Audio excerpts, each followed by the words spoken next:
There shouldn't have been one drop of hydrazine in the water, not one.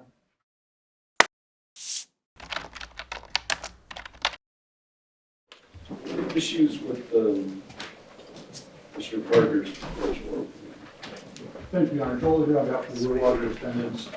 Mr. Parker's opening had a couple of issues with the court has already addressed, but we don't want to waive objections, so we start there. Sure. Mr. Parker has a summary of complaints from third parties from about 2014 onwards. There were subject to several motions in limine. I don't think he's going to go into these in detail, but we want to make sure that the record is clear that not only we objected to them, I don't think any of these have been admitted at this time. And so I don't want there to be an argument that because he displayed them in opening, that somehow there's a waiver when they seek to admit them, and then the court can address them one by one. That would be our proposal. And I think it's this the one that I denied without prejudice, the motion to admit on the. Oh, the pre-admit, that's correct. Yeah, okay. So, Yeah, so, putting up your risk a lot if you. Okay, but objections noted, and I'm sure we'll still have an objection when it comes to try to admit. Okay. Thank you. you know, what we did based upon the conversation during the motion practice, is I removed all the ones that I thought the court would not agree to or would be opposed to based upon facts involving styrofoam or items within the bottles themselves. These go strictly to customers getting sick and noticing odd smells that are consistent with a gasoline or chemical substance. So we started out around 22 or 23 of these and went down to 12 now. So I thought that would eliminate the Some of the issues. yes, Your Honor. Okay, what other issues on the defense? Thank you. We didn't want to argue the merits of that one, so we'll address those in each one. The other one was a motion in limine that the court denied again without prejudice. It was about the timeline that Mr. Parker intends to offer in terms of when the outbreak occurred versus when the trial began. In particular, those are dates that some of those dates obviously will come into evidence, and those dates will not. I don't think the date that plaintiff filed their initial complaint is controversial, or the second amendment complaint. What is controversial, though, is the concession of liability that real water is defective and unreasonably dangerous. They have that date in April of 2024. We would note that for the record, in Gallagher, before the Gallagher case, sometime in September of 2023, there was a concession that real water is defective and unreasonably dangerous. And we believe that concession, if you will, is binding in real water. We haven't tried to go back on that in any case, including this case. The issue in the cases has been, one, did the plaintiff consume real water, and two, did it cause their injuries? So your objections on the date really? It's on the date and, the concession. I think it starts to, how do you, obviously Mr. Parker's not going to call me as a witness. He's not going to put one of the other attorneys as a witness. So I think putting that date before the court is problematic. When we talked about this in the motion to eliminate, the question was whether or not real water was going to open the door and try and pretend that they were being magnanimous in conceding liability. And I think, frankly, once the FDA found hydrazine in the concentrate, and once Eurofin found hydrazine in the finished bottles, such a magnanimous gesture, I think the time has passed. So I don't think that's a fair argument to make because the door has not been opened. Any response? Yes, Your Honor. The problem that we have is that real water will say repeatedly, without giving a date, when they actually conceded.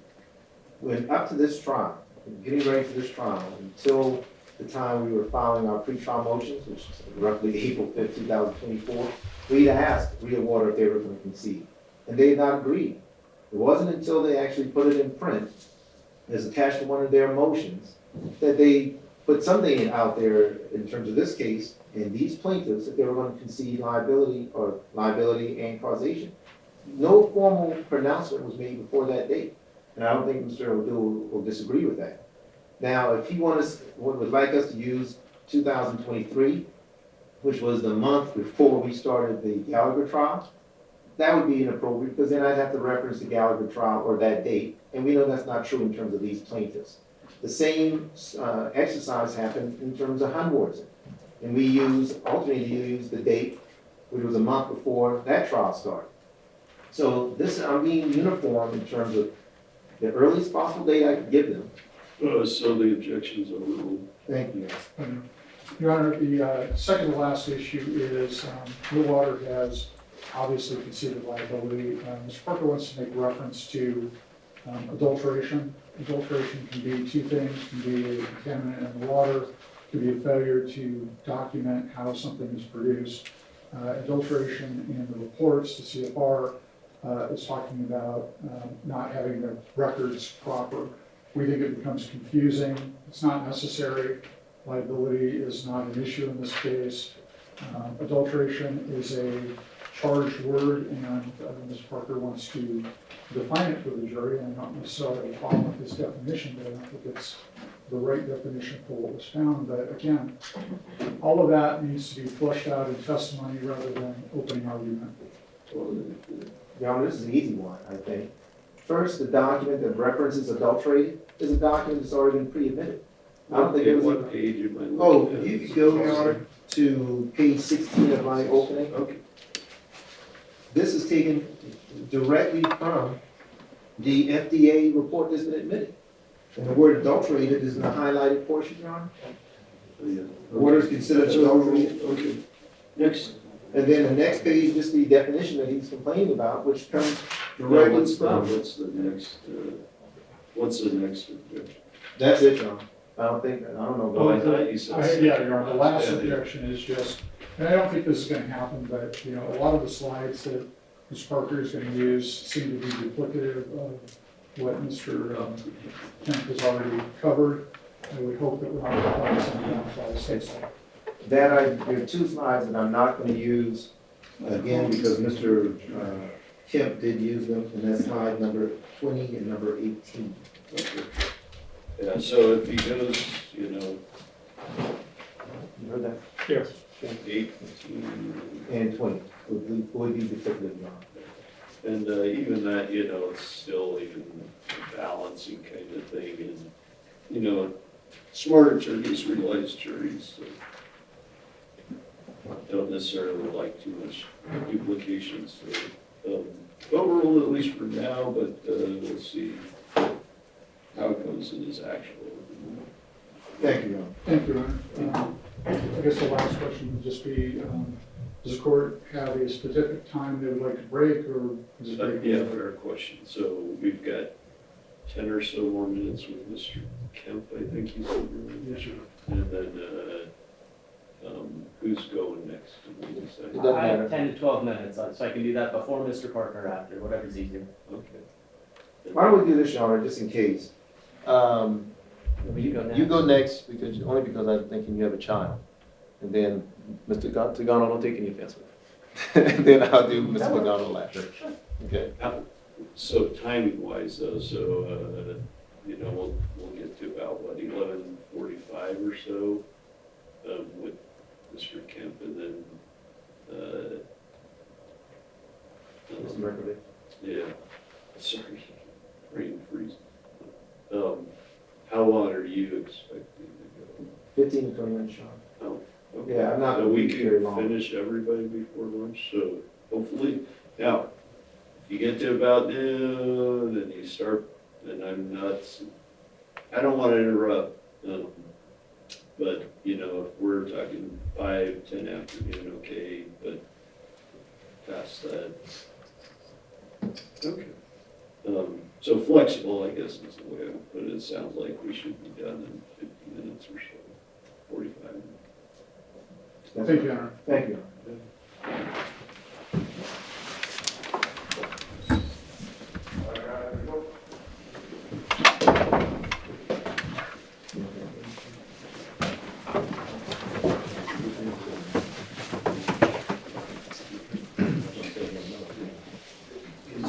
Yes, Your Honor.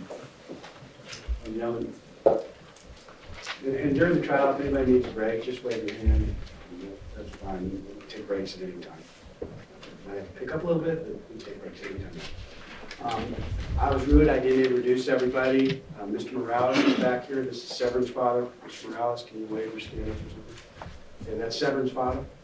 And I'm just going to go in order of the babies that I went in before. And this is Mr. and Mrs. Wren, Chris and Emily Wren. And this is Chris Bryan. Stand up, Chris, or wave or something. Yeah. And then Mrs. Williams back here. Williams, she's the mother of Lyric in London. And the carriers there, I think Mr. Mirkovich is going to introduce. All right. Let's go into a little more detail about the liver injury. Okay? Again, this is the Burke article. It's going to be an exhibit, and the thing we're focusing on is the top right. There's a slide on the top right. And blue is what shows the permanent scarring, the bridging fibrosis. All right, Shane. Now, this is a cross section that's taken from inside of the liver. If somehow we could go inside the liver, this is what you would see. Kind of looks like a honeycomb. Okay. And so what's happening there is the liver is processing the blood that goes in there, and it's removing the toxins, and then it's adding certain things, and then it discharges through. See these, it says what is it, octagon? The octagon-like shape, each one of those is kind of a port, okay? Like a big port, but things are coming through. So what happens is when you get bridging fibrosis or cirrhosis, that blocks the port, okay? So Shane just put one in there. Let's just stop right here, Shane. So when you have one port blocked, that's so bridging fibrosis one port, and there's thousands of these ports now. Okay, there's not just the number I put up there, but when you have one port blocked, that reduces the ability of the liver to process the toxins and to add things it needs to add. But one port, if just one port of the entire liver was blocked, that would be no problem. Wouldn't even be able to tell. All right.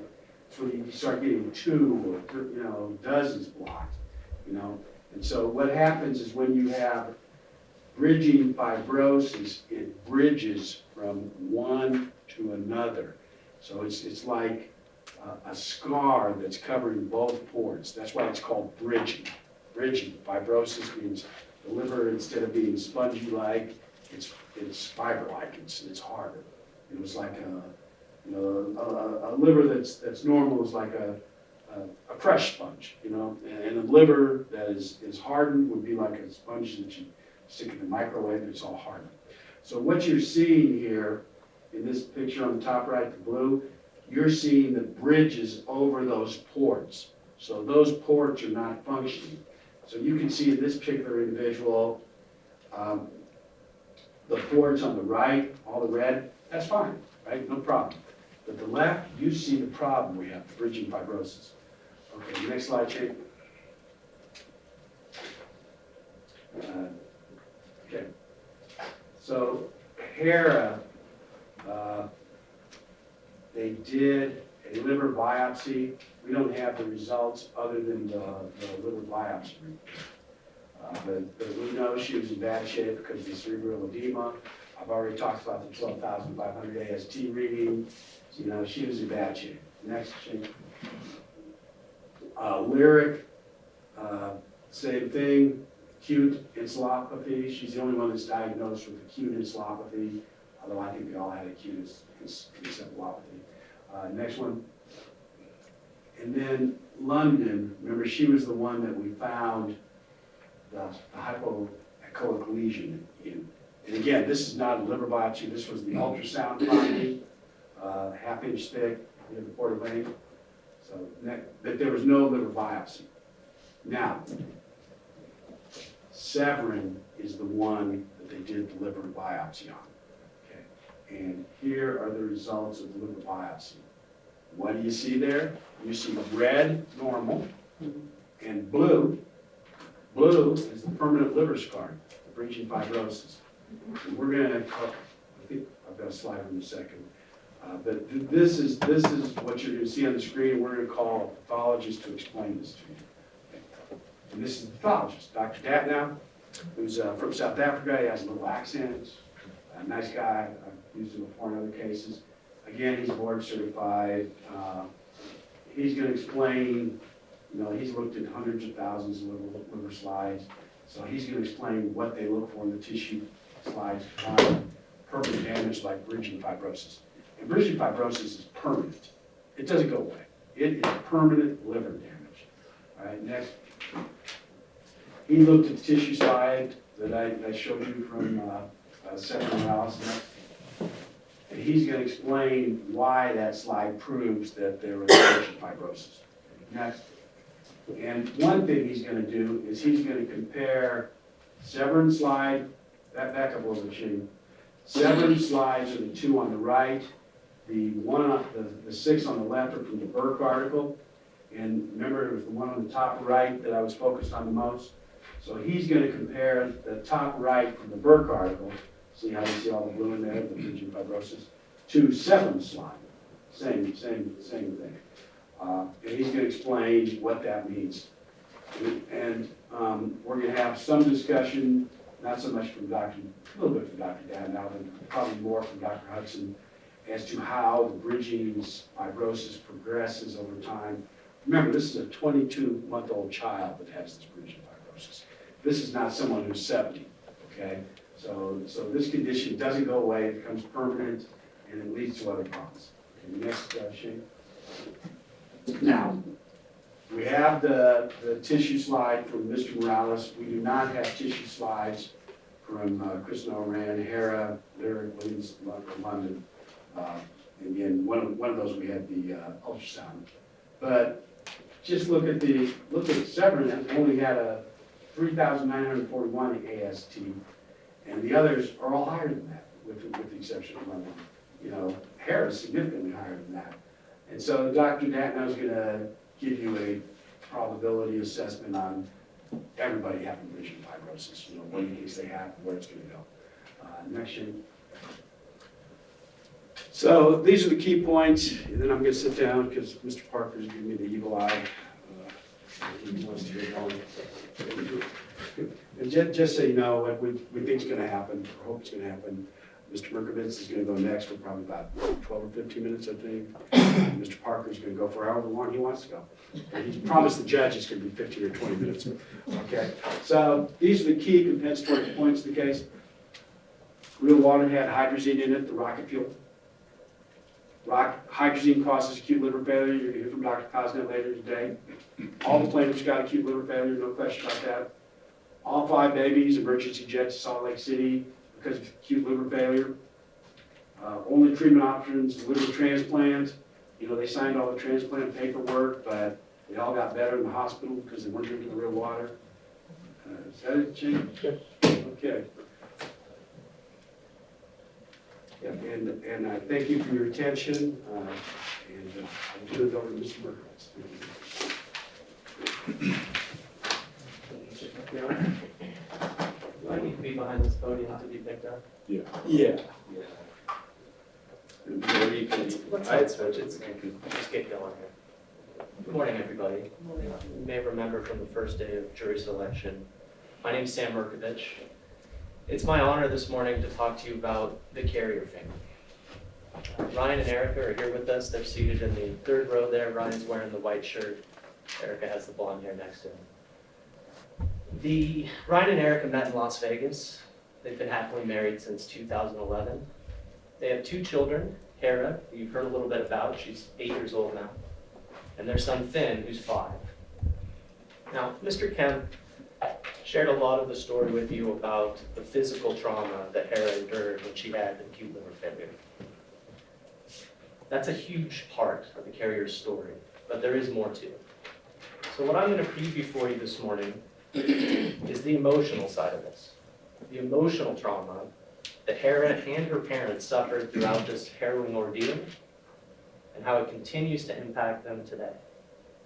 This is the Carrier story. The Carriers are an active family. They're health conscious. Ryan and Erica bought real water under the mistaken belief that it was the best water for them. More importantly, they thought it was the best water for their children. They had numerous 5-gallon jugs and bottles delivered to their house every month. Real water was the only water they drank. You'll hear about how Hera was a big water drinker. Real water was the only water she drank. So let's go back now to November of 2020 when this happened. Hera was 5 years old. She was a pre-kindergarten student at Faith Lutheran. It was on November 8th that she got sick. As you heard from Mr. Kemp, she was vomiting, she was extremely lethargic, and she was incredibly thirsty. And because she was thirsty, Ryan and Erica gave her more real water. The next day, her symptoms got worse. She kept throwing up, and she continued to vomit so much that Ryan and Erica got concerned that she'd get dehydrated. So what did they do? They kept giving her more and more real water. They didn't know then, of course, that it was the real water that was making Hera so sick to begin with. Eventually, Hera got so sick that she became incoherent. Her body went limp. Erica rushed Hera to Summerlin Hospital, while Ryan stayed home to watch after Finn. Mr. Kemp talked to you about Hera's liver test levels at Summerlin Hospital. They were bad when she got there, and they just kept getting worse. So bad that, as you heard, she had to be flown to Salt Lake City. When that decision was made, it's decided between Ryan and Erica would fly with Hera. Ryan would stay home with Finn to make care arrangements for him first, then fly up to Salt Lake to join him. At this time, as you've heard, Hera's liver was incredibly damaged. She was gravely ill. Ryan and Erica will both testify for you next week. Erica went on the flight with Hera.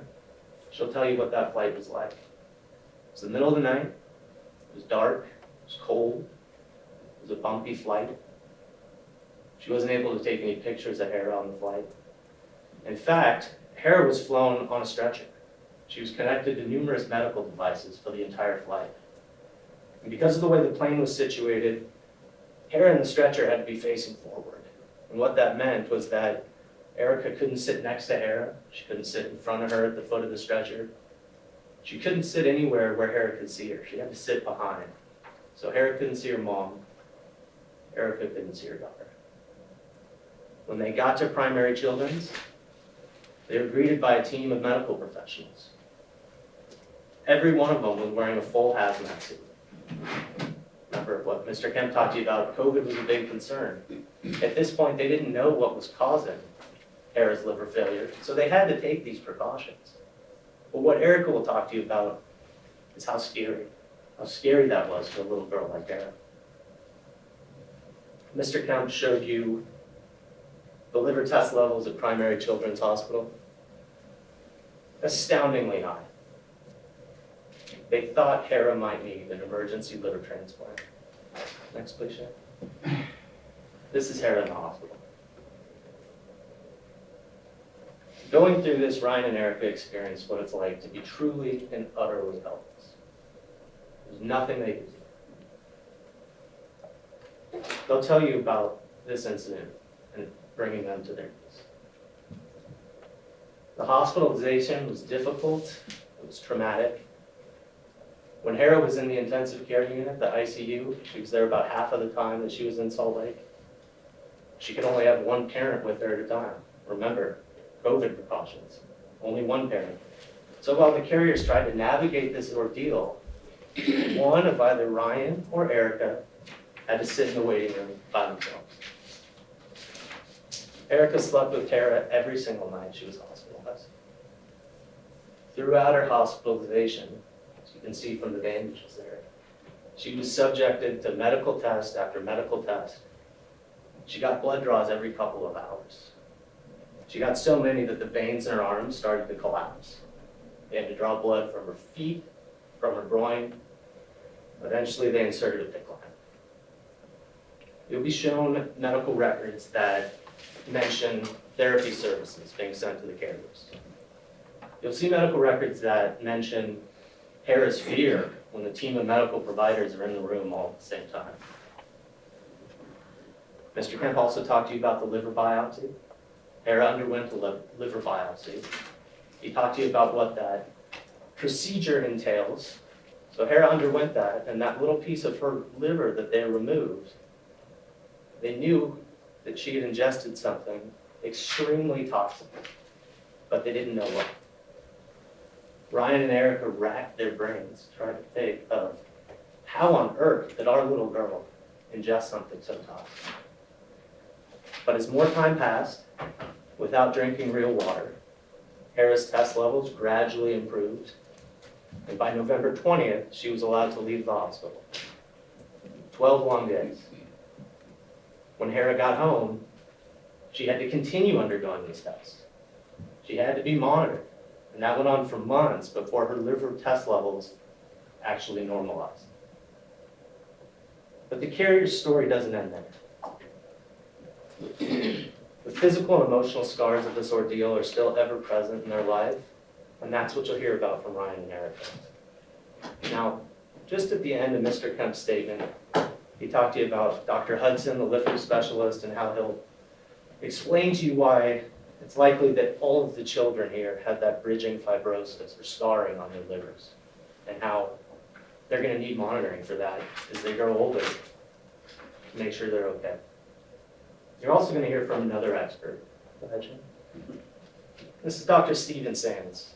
Dr. Stephen Sands is a neuropsychologist. Dr. Sands treats children suffering from cancer and the emotional trauma that comes with it. What Dr. Sands is going to talk to you about is the concept of survivorship. He's going to explain to you what that means and why it's applicable to this case. Dr. Sands is based in New York. He treats patients at the Memorial Sloan Kettering Cancer Center. He's a professor at Columbia. This is somebody at the absolute top of his field. Dr. Sands will explain to you that all of the children in this case, Hera included, are at significant risk of certain developmental disorders as they grow up. And that's because they ingested hydrazine that was in real water, and because they suffered acute liver failure. Because of that risk, Dr. Sands is going to explain to you the types of treatment and monitoring that these children are going to need as they grow older. Last, Dr. Sands is also going to talk to you about the parents and what the parents went through with each one of their babies. And he'll explain to you that the parents too are going to need some form of treatment going forward to deal with what they've been through. You'll hear from Dr. Sands later next week. So, when Ryan and Erica testify, they're going to tell you directly about this emotional toll that this ordeal has taken on them and their families. But I'll give you one example right now. What the carriers will talk to you about is what it's like in their home now if somebody gets sick. Because it's not like it was prior to November 2020. Somebody in their house gets sick now, and God forbid, if Hera comes down with a cold or a cough, they'll tell you about how it cripples their family in fear and the precautions they take. It's not like it was before for them, and it's really tough. This is the carrier story. It's a story, I think, about them experiencing their worst nightmare. Real water forced Ryan and Erica to experience their worst nightmare as parents. And what you'll hear throughout next week is that they're continuing to deal with the recurring impacts of that to this day, and that it's going to continue on for the rest of their lives. So thank you for listening this morning. I look forward to introducing you to Ryan and Erica next week.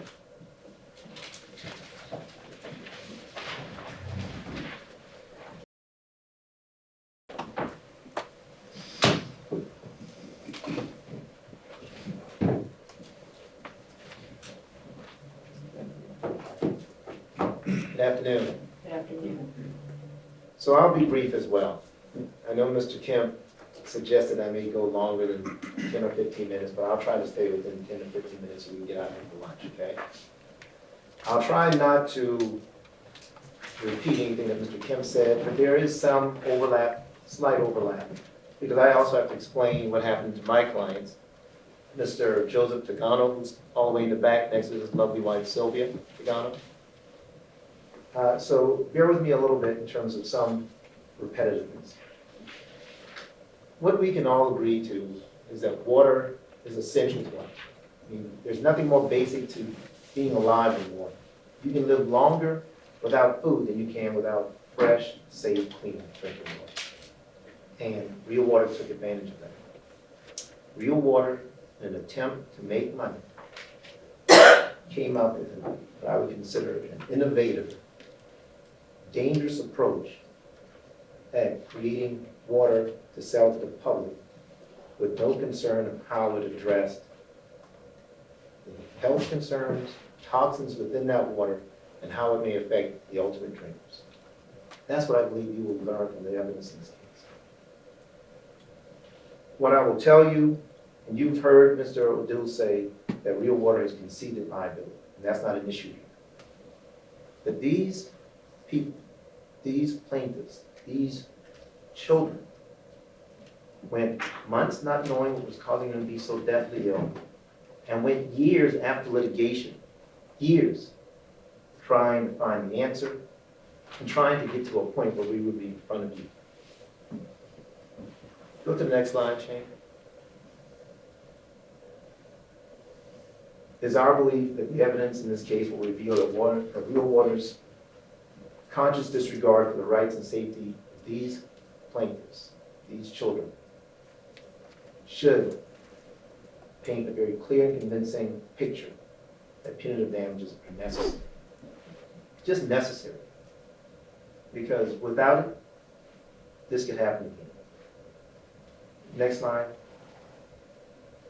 The rule of this case, and I don't think this is obscure or difficult to understand. If you make a product that's unsafe, that's toxic, that harms people, you have to take responsibility for it. Next slide, please. Now this is a list, and I'm not going to spend much time on it, but you'll hear it, see this in evidence. A list of just 12 prior claims, starting in 2014, ladies and gentlemen, which identify problems with Real Water from their own customers. The first one, May 1st, 2014, speaks of strong chemical smell in the 1 liter bottle. The next one talks about gasoline-like substance in the 1 liter bottle. The next one, number 3, says, she and her pets have been getting diarrhea from the water, burning, sour feeling in our stomach, large water bottles, which would be the larger ones, as opposed to like a retail bottle. One below that, tested water with peroxide strips, testing around 5 million hydrogen peroxide parts per million. And it goes down. The 6th one, talks about the gallon bottle smelled foul, tasted like chemicals. The point is, and we could go through several of these, and I'll go through a couple more. These are red flags, ladies and gentlemen, one after the other after the other. And no one's doing the test that Mr. Kemp spoke about, a $200 test to determine why your customers are getting sick. If we skip down to number 7, it says, family, pets, 87-year-old visiting parents getting diarrhea from Real Water. 2 pets, 1 kid herself, and her 2 parents. Burning, sour stomach, diarrhea, rawness, cramping, copious diarrhea. When you're getting these types of red flags, these types of indications from your buyer, how do you sit back and do nothing? What's even worse, like Mr. Kemp said, the knee-jerk response was, let's give them more free water. Let's give them more toxin. That's what Real Water's response was to these types of complaints. If you go to number 9, it says, 2 bottles with fishy smell and taste, burns, throat for a day, stomach upset, gurgling, black tarry stools. I think stools meant to be stools. You see what's happening. And you see, we're at the 2017 now. Nothing's being done. And the evidence will show nothing was done in the form of taking the test or suggesting the testing that Mr. Kemp said. The mode of operation there, their standard operation procedure was, let's give them free water. Because it's cheaper than doing a test, it's cheaper than doing an investigation. And that's what happened. If you go down to number 11, it says, bought 2 1-gallon jugs, drank 1.5 gallons. Within 6 to 8 hours, felt sick that night, woke up the next morning with severe confusion, hand tremors, nausea, vomiting. These are the same symptoms that Mr. Kemp showed you that was provided in the report from the FDA and the Southern Nevada Health District. Identical type symptoms. Number 12, finally someone said they're canceling the home delivery. It's horrible, made the entire family sick. I mean, these are the types of complaints that you would think any responsible company would stop production, perform testing, determine what's making their customers sick. You won't see that in the evidence in this case. Next slide, please, Shane. Now, I show you this slide just because I want to give some context to when everything was going on. 2021, March 13th, the FDA coordinated this outbreak response and evaluation team because of the 5 children that Mr. Kemp and now Mr. Mirkovich have gone over. This is what prompted that investigation. Day 1 of the inspection is March 16th of 21. Finally, March 13th, 2021, Real Water issues the recall. And none of that's disputed. What's important to understand when you put it in context, chronologically, is that we know, now that I've shown you some complaints, in 2014, all the way through 2020, nothing was done. We also know that Blaine Jones, the son of Brent Jones, vice president of Real Water, got sick. And yet, nothing was done. So, just to continue on, there are several dates here that discuss the procedural posture of this case. From 2021, we know that the FDA tested and received results showing hydrazine. We know in 2023, Eurofins tested and found hydrazine. And just to fast forward, we also know that the MMWR report was issued in 2021. Now, I want you guys to consider this. You have all the complaints we've talked about. We have all the testing done in 2021. We have testing done in 2023. It was not until this year, for these plaintiffs, that Real Water finally said, we agree that our bottled water was defective and caused these plaintiffs injuries. 58 days before we met you. Next slide. In between, we've gone through 64 depositions. We've had countless experts pertaining to plaintiff. The water has experts. These plaintiffs have gone through depositions for hours at a time. So when you consider reprehensibility, when you consider responsibility and taking account, why does it take this much effort? Years. It's argumentative. Sustain, you can rephrase. Thank you.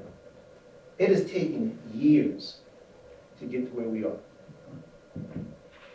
And there's no dispute about this.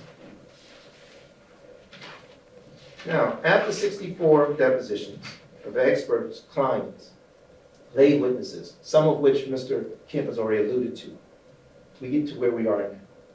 These are some of the experts you're going to hear about. Mr. Kemp has gone over some of them, so has Mr. Mirkovich. So I'm not going to discuss them right now. But you'll see them come up. As a part of the investigation, the FDA issued an establishment inspection report. Next slide. This is the report, and you can see the date of this.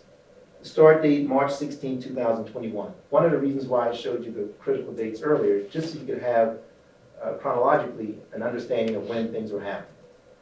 So the FDA arrives and they do an inspection of the real water facility. Next slide. The Southern Nevada Health District, as Mr. Kemp indicated, participated in the inspection as well as the CDC, or the Center for Disease Control. And they also had a toxicologist involved. What's important is the findings. Go to the next. These are the findings from the FDA. And if you recall during voir dire, we talked about what a responsible company does. We talked about quality assurance, quality control. Look at these findings. The findings indicate that Real Water did not have a written food safety plan. Their hazard analysis did not identify a known or reasonable that required preventative control. Number 3, did not validate their process controls or adequate to control the hazard. I'm not going to read all of them, but number 6, did not maintain records of cleaning and sanitizing solutions. Number 8, did not sample and test cleaning and sanitizing solutions as often as necessary to assure adequate performance. Number 9, did not take and analyze samples of bottled water for bacteriological testing at least once a week. If that's something that you don't have to take my word on it, you don't have to take Mr. Kemp's word on it, Mr. Mirkovich's word on it. This is coming directly from an admitted piece of evidence in this case about that facility and their lack of quality control, their lack of quality assurance, and their failure to comply with the FDA regulations. Next slide, please.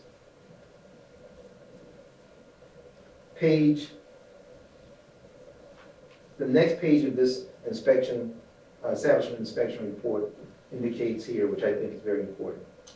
It is further explained that because the E2 alkaline, again,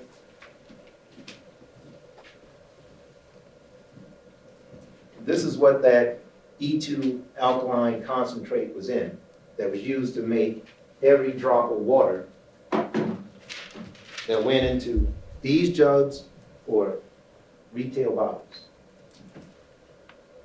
It's indicated here in this FDA report that the E2 alkaline mineral concentrate that is produced in Henderson is a common ingredient to all Real Water brand bottled water products at all manufacturing locations, that all Real Water brand bottled water is considered adulterated under the FDC Act.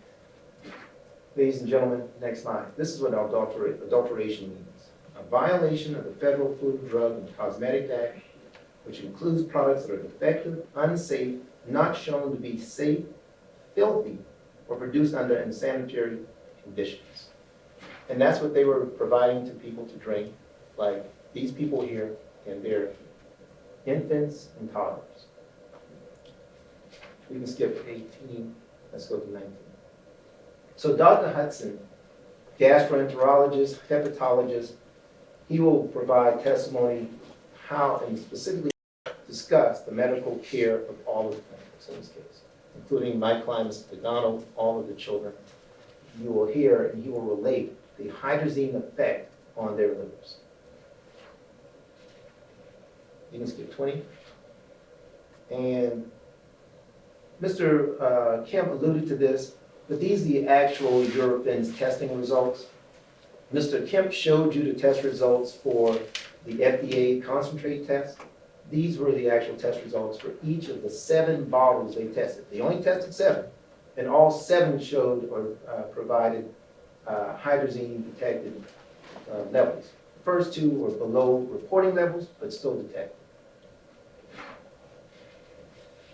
Next slide, please. So this is the morbidity and mortality weekly report that Mr. Kemp spoke about. You guys can see now, based upon the graph, that every plaintiff in this case is within the peak at the end of the chart, to the right of the chart, which is that November, December 2020. You'll learn that Mr. Tadano, he was in the hospital twice, November 6th and 7th, and then November 9th and 10th, 2020. Go to the next page. This is part of the MMWR report. Mr. Kemp did not get into detail about it, but I wanted you to see for yourselves what this article actually said about these children and what was happening in this community based upon their consumption of real water. It says during November through December of 2025, previously healthy children, these are the children we're speaking about, became sick, I'm paraphrasing of course. They suffered from lethargy, hypoglycemia, vomiting for several days, and clinical findings satisfied criteria for acute liver failure, which we all understand they all suffer from. And if you go, you read down, it talks about the Southern Nevada Health District's involvement in this, the medical records, the parents being interviewed. This is a nightmare that these parents suffered through, trying to figure out what was causing their children to be so deathly ill.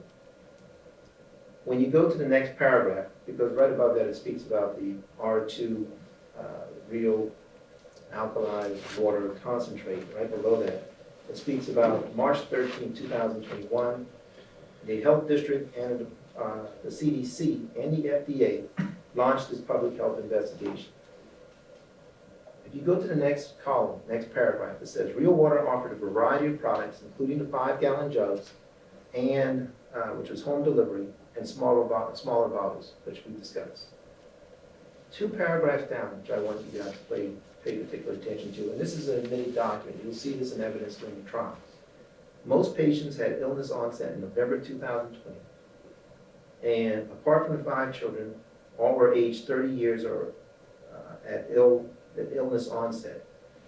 Talk about the common symptomology, the vertigo, increased appetite.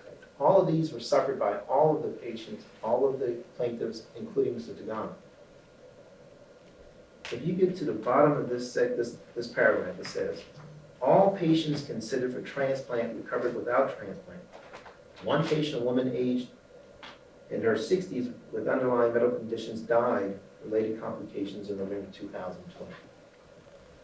And I raised this point because we have children who were considered at a point where they may need transplants, which means parents assigning consents.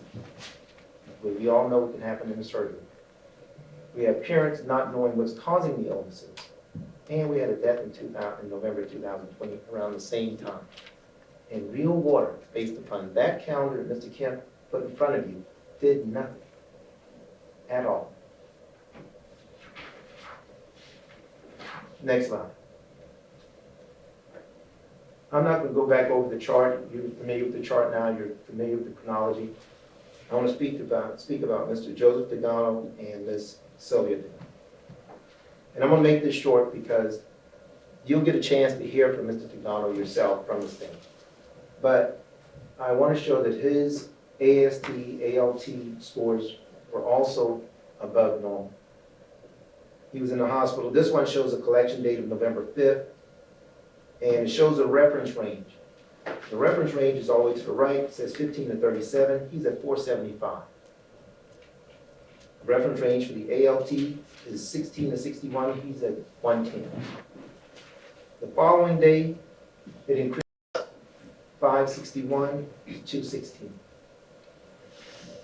The next day, just like Mr. Kemp said, it goes up and then it comes down. And he's still above the range, 69 and 110.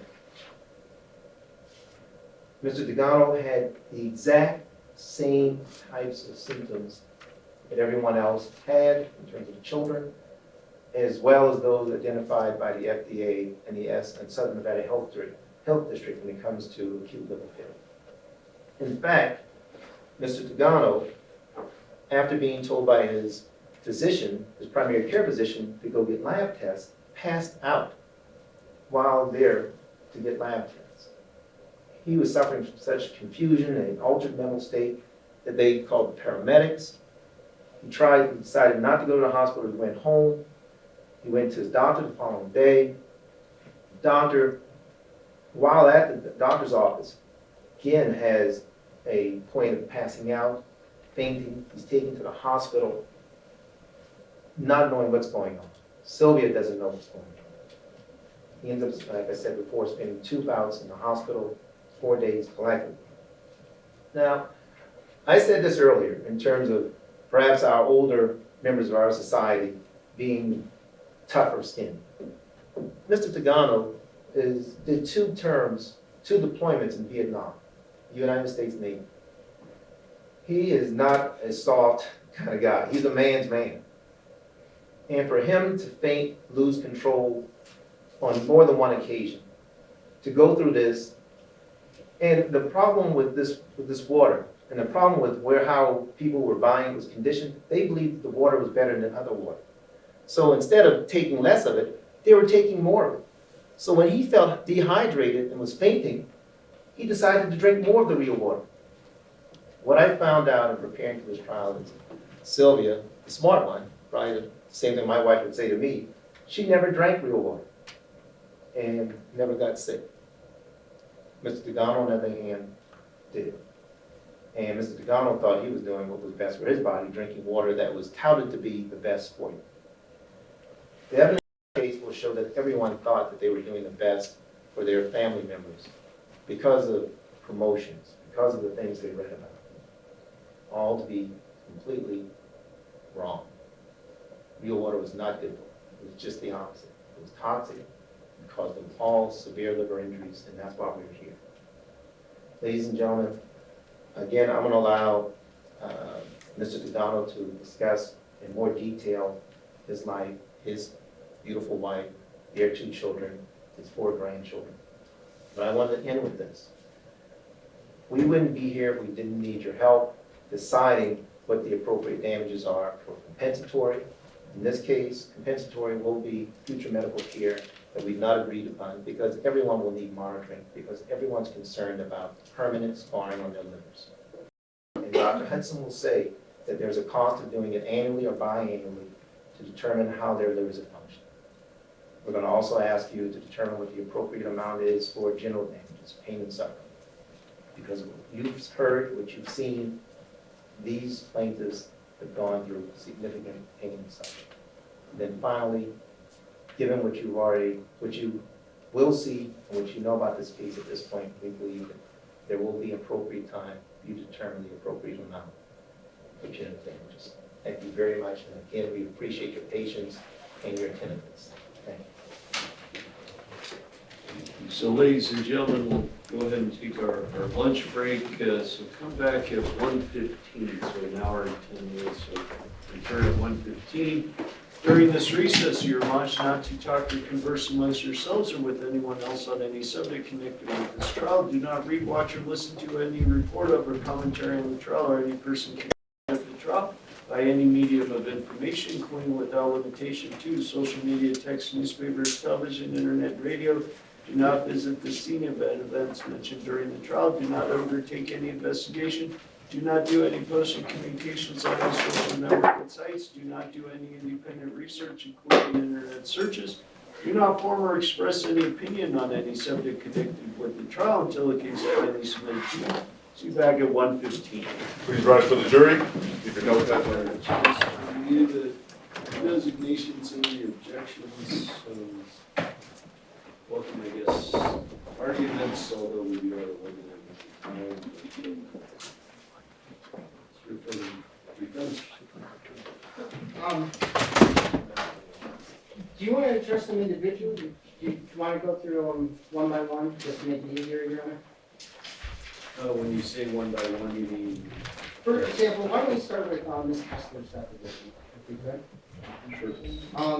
We raised a couple of objections, one of which was just IRS 50.5, I'm sorry, I'm not as automatic with the statutes as you guys are. I'm not either, so that's good.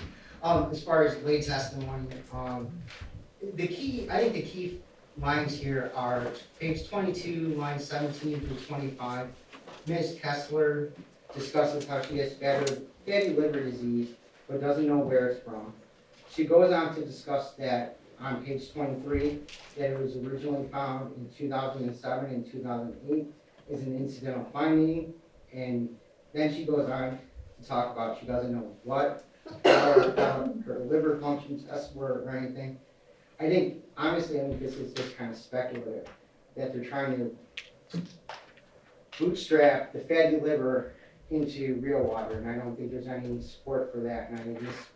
Kessler testifying to that would be speculative. So, 22, line 17 through what was the end use? I believe it's 25, my handwriting's a little shaky right here. And then it went on to page 23.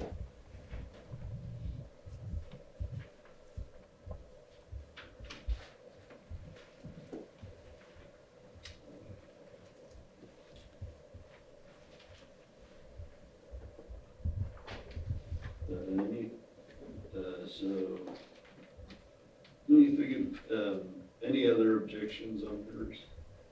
No, Your Honor, that's the basis of my Your objection. response to,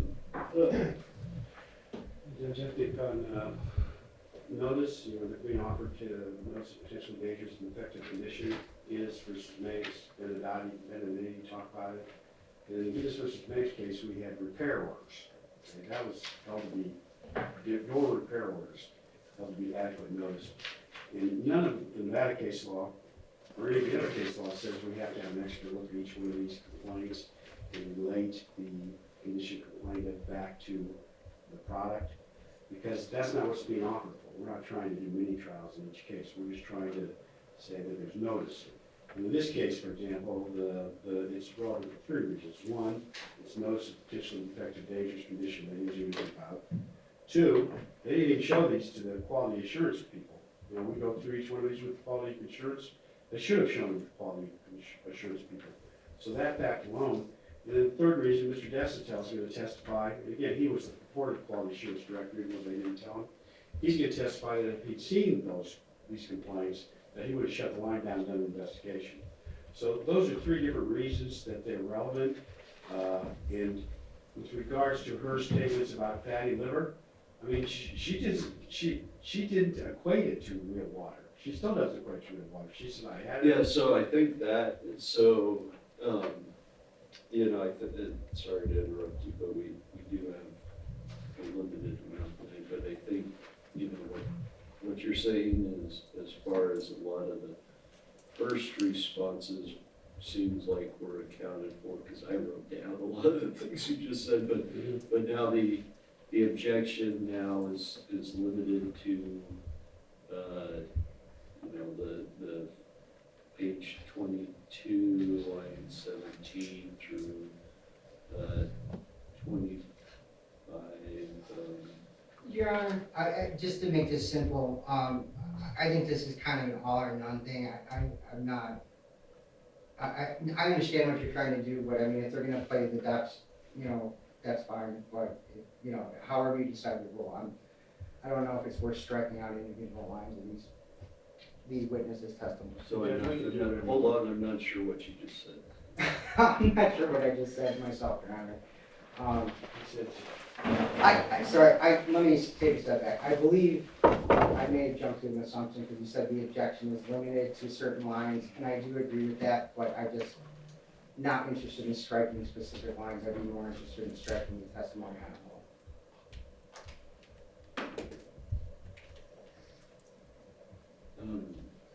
Okay. So,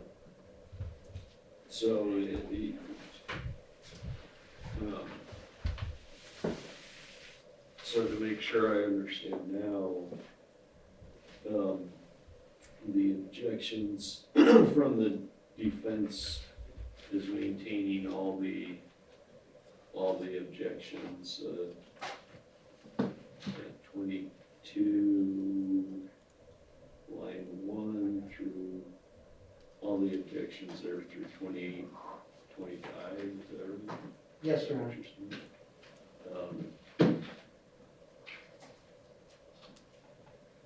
Okay, so that's a little different than I thought, but, Mr. Kemp, I did cut you off. Which is, I mean, if it's an all or none thing, I'm fine with that, but I think it should be all. Yeah, I mean, that's what I was starting to say, I thought, but, so if I'm dealing with all or none, here, you know, here to track some of the stuff that's already been said, here's the reasons why, at least as far as Kessler depot, I'm overruling, I guess, all the objections. Is gonna talk about some, but if it's an all or nothing, okay, it's all, I guess. So there's reasons to overrule it, notice to real water, this isn't a case where we're seeking damages for a non-party witness, we've got punitive damages in play. Lay witness, purview, let's see, context, completeness. Some of these include, admissions and/or statements against interest by real water. The quality stuff I don't think really applies to her, although it may, given the, so I'll say it may implicate her testimony even. And then, punitive damages, safety, quality, etc. So, yeah, Ms. Kessler overruled the objections. Okay. I mean, I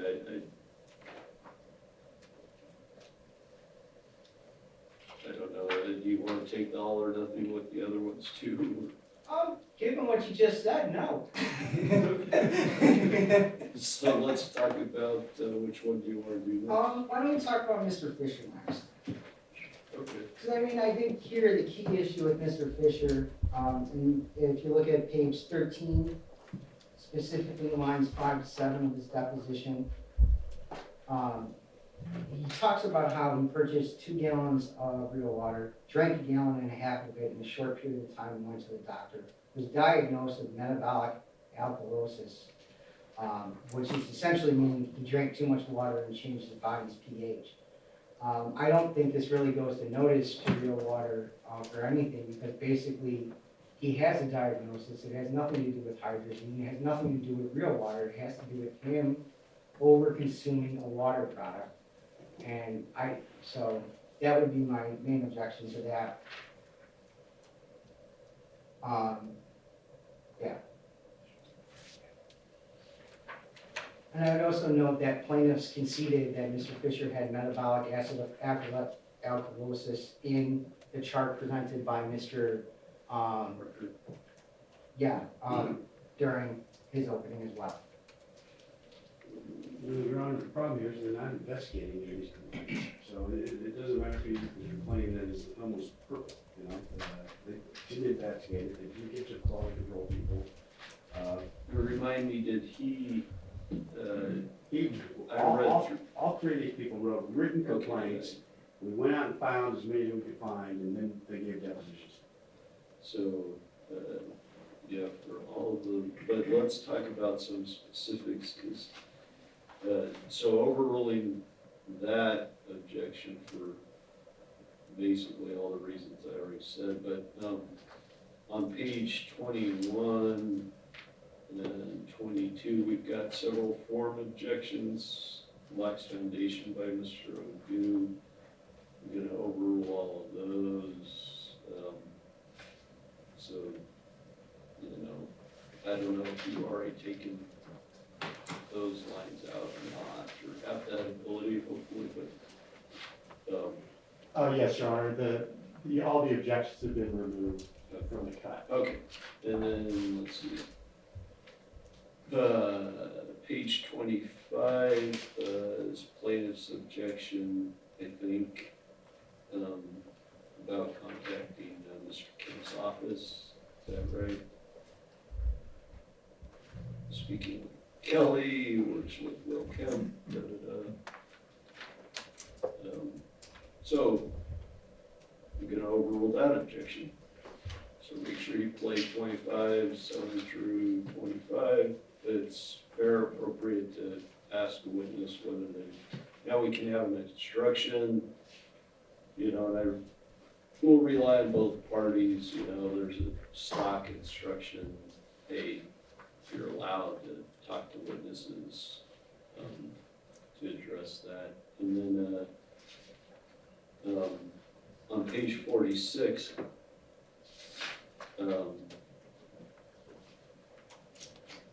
it was testimony about Whole Foods United Natural Foods. Are you still wanting to play that? Judge, that was just left in because, Prior. yeah, we were chasing retail bottle users, the complaints we were seeing in UNFI.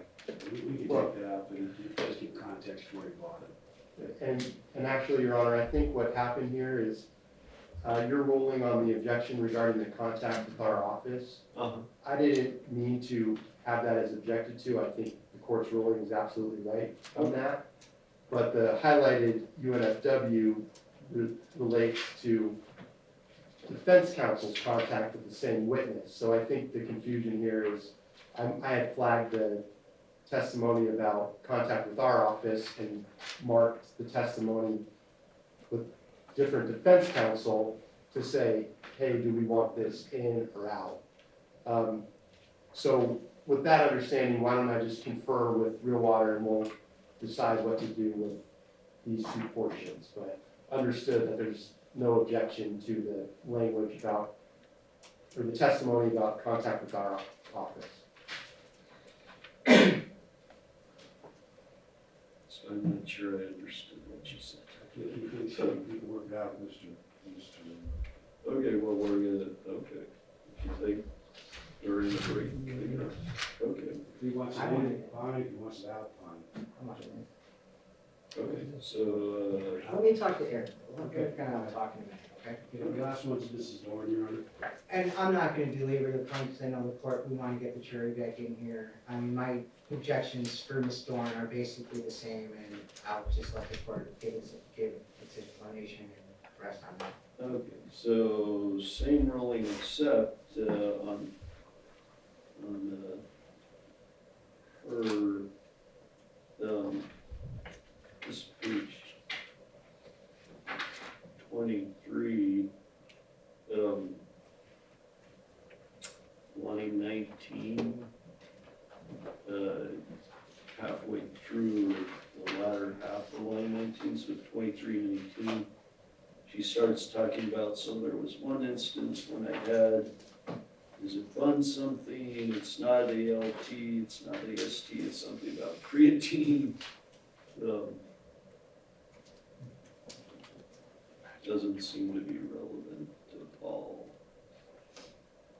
So, can you take out the lines page 23, line 19, where it starts, so there was one instance, and through page 24, line 5.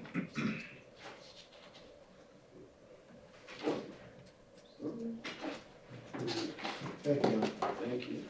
And then on the one we're deferring, just remind defer.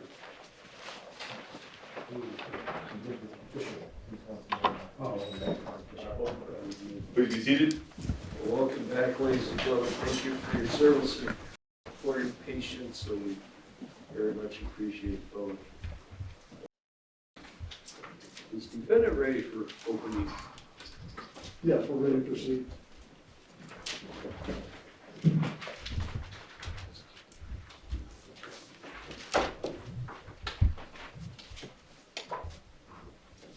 Thank you very much, Your Honor. Thank you. Ladies and gentlemen of the jury, good afternoon. Joel Odou on behalf of Will Water, Matthew Kaufmann, Eric Freeman as well. I want to thank you again for your attendance this morning. I want to kind of give you a preview of what to expect in the trial as well as what to expect this afternoon. Obviously, this is the time for our opening statement, and so I want to dispel some of the, again, possible misconceptions that you may have. I'm not going to be very long. I'm not going to go through every claim in the case. I'm not going to try and refute everything that the other attorneys have said. I'm going to be very respectful of their time. I'm going to get in and get out and just make my quick points as to things that I would like you to see and pay attention to during the course of this trial. If we can go to the next slide, please. Mr. Zamora will be helping me throughout the course of this trial. He is terrific, and just like Shane, he will be putting things up for me. I want to get a couple things out of the way. There shouldn't have been one drop of hydrazine in the water, not one. Okay. Our water should not have made people sick. There is absolutely zero dispute that Real Water made these children sick. We're here today to talk about the damages for those children. I've got some comments that I'd like to make on those, and I've got some points that I'd like to make. To do that, though, what I want to do is I want to tell you sort of how we got here, and I want to talk to you a little bit about what happened. And some of it, Mr. Kemp talked about. I'm going to go into a little bit more detail, but again, I'm going to try and be very brief with your time and very respectful of your time. There's also no doubt that real water made Mr. Tagano sick, and we'll talk about that too. So if we go on to the next slide, please. Okay, so I want to talk a little bit about real water and what it is, and I've got some things that are both exhibits that you've already seen and maybe some stuff that will be new. Real water is a family business. It started by Brent Jones. Brent Jones initially started the business. He was single at the time. Blaine Jones is Brent Jones' son from a prior marriage. During the course of the business, it started in 2008. He met Amy later on, and he married Amy Jones. And basically, Amy started working for the company, and over time, she worked her way up within the company. This is a family business. A lot of people started at one position in this company and worked their way up, including some of the people that you've already heard Mr. Kemp talk about. And we're not shy about that. Real Water is not shy about the fact that people are given an opportunity to work at this company and get promoted. The product started selling real water in 2008. They believed in their product. They drank their product exclusively at their house. Blaine, when he became an adult, drank the product exclusively at his house. They were very much supporters of their own product, and they believed in the product. Let's go on to the next slide, please. Actually, let's go back one. I'm sorry, I missed one thing. One thing that I also want to get out of the way is what this picture shows, because I think there's possibly some misconception as to what we're looking at, or basically how the product is made. So what I'm going to do, I'm going to talk a little bit about how the product is made as I go on and tell the story of how we came to be here today.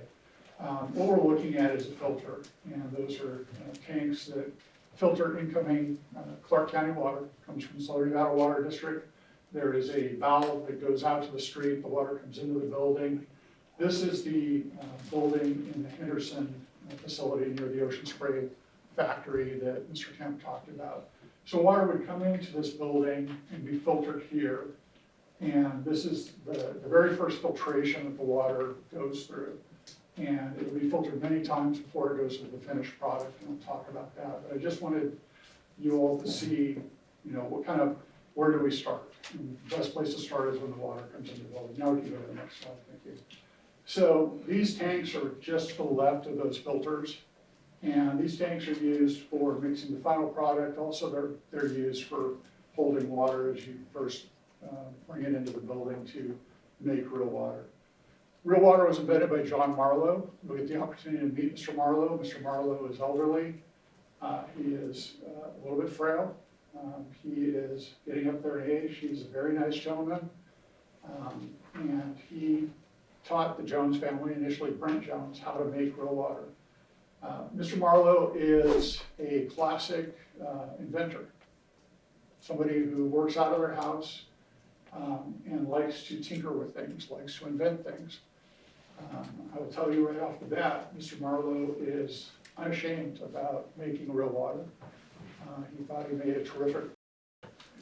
He is also not ashamed to tell you that he flunked chemistry. And I think that's going to be something that the plaintiffs will bring out to you.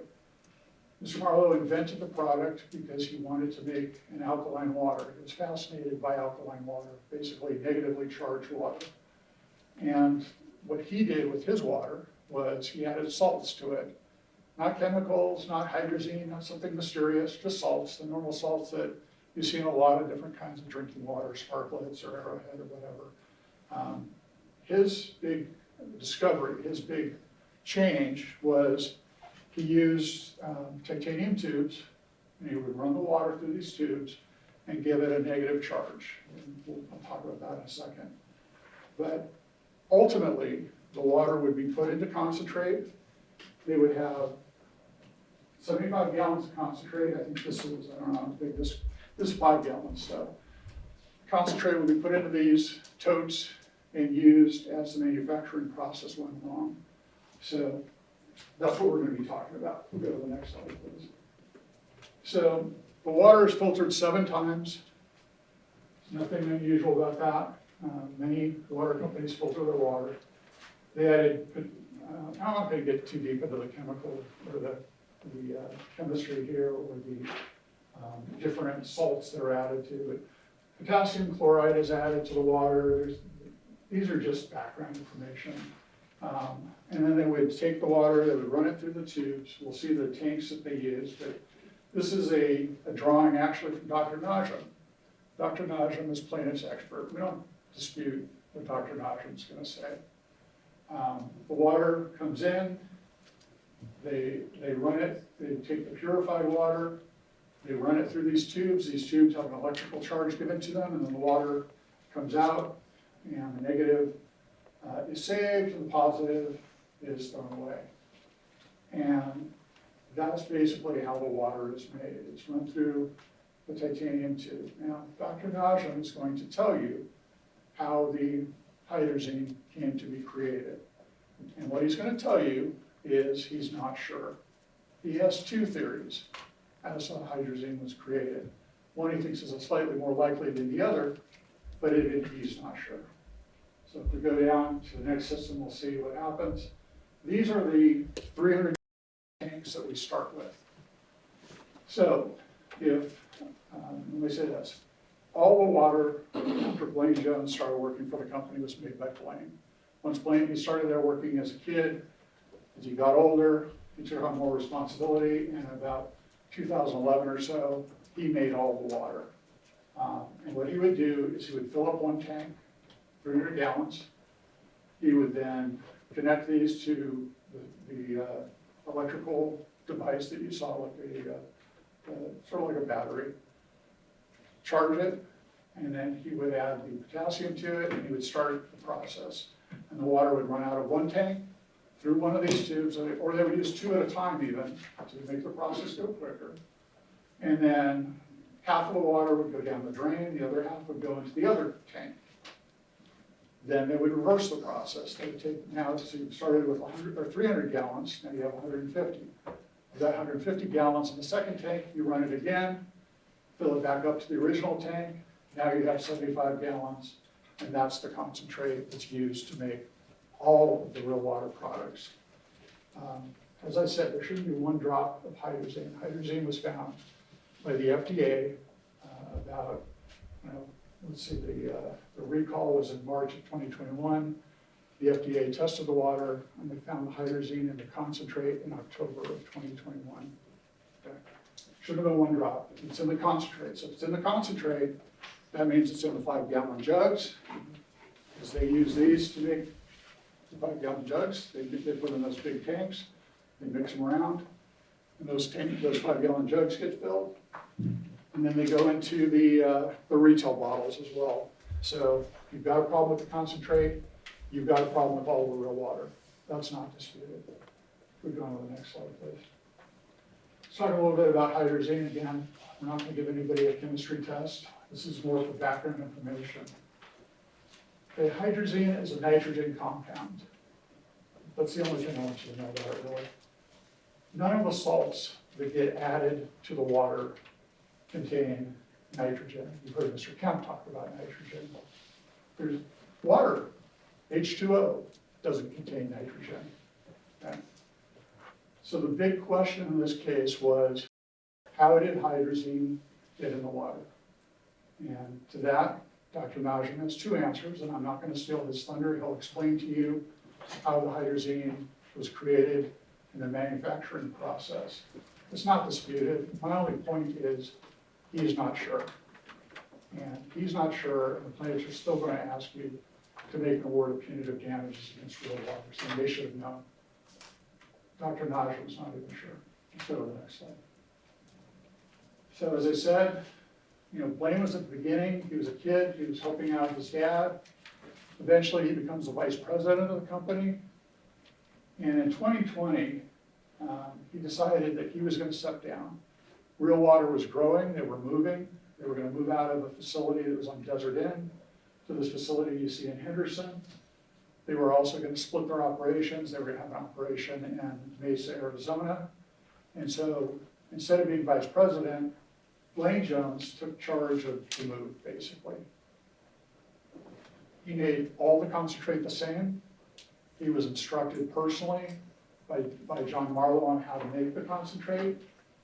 And the evidence is going to show you that this water was tested.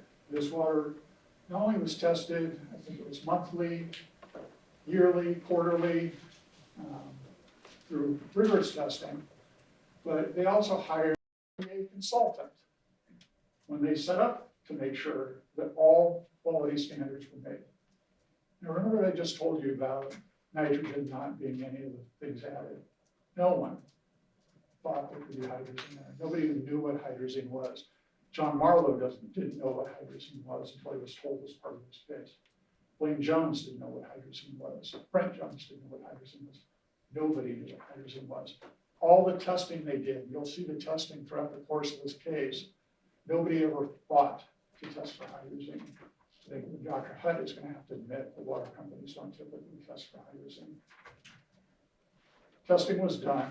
It just wasn't the right kind of testing because they didn't know there was hydrazine in the water. They made this product in 2008, all the way up to the recall in 2021. They drank the water themselves. They never heard of hydrazine before the FDA discovered it. When the FDA found it, what is that? 8 months after the recall. Let's go on to the next one. Here are some numbers that you don't have to write down, but this is information that we wanted you to have.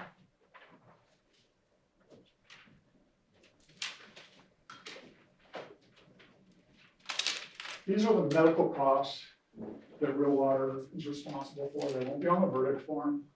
The court's already ruled that these are the reasonable and necessary medical costs of all of the plaintiffs that appeared before you for their past injuries. We wanted you to have this to know, first of all, that Real Water is responsible for it. That's obviously important.